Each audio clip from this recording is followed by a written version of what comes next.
Question is about micro-narratives and anecdotes.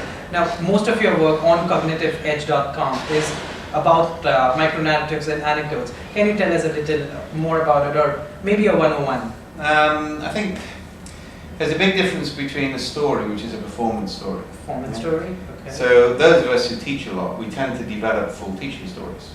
Okay. I have my favourite one, the ones I've ever created, was a children's party story.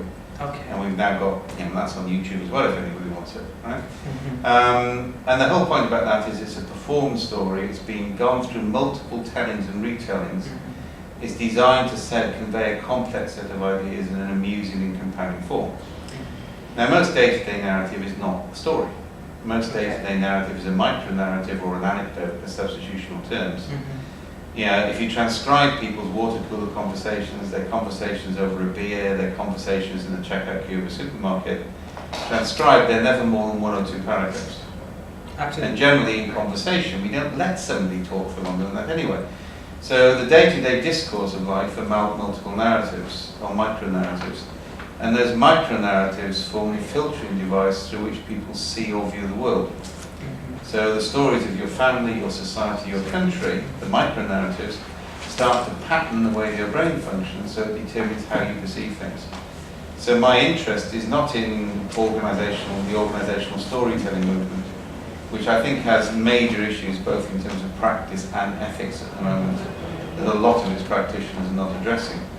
But in the large-scale mass capture of micro-narrative, to sense the patterns of culture or ideas, or to capture knowledge, because most knowledge is conveyed as micro-narratives, not as best practice documents.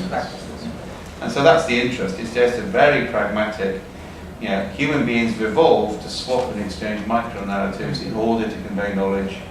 We do something called conceptual blending, which means if we've got a difficult project, we'd like to hear 10 or 15 micro-narratives from a diverse range of people, blend those micro-narratives with our own experience and determine how to act. And that's more effective than somebody giving me a best practice document. So we want to reflect a natural way of doing things. Exactly. Okay.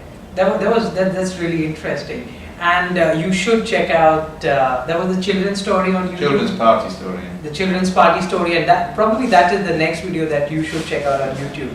And it was great talking to you, Mr. Snowden. Thanks.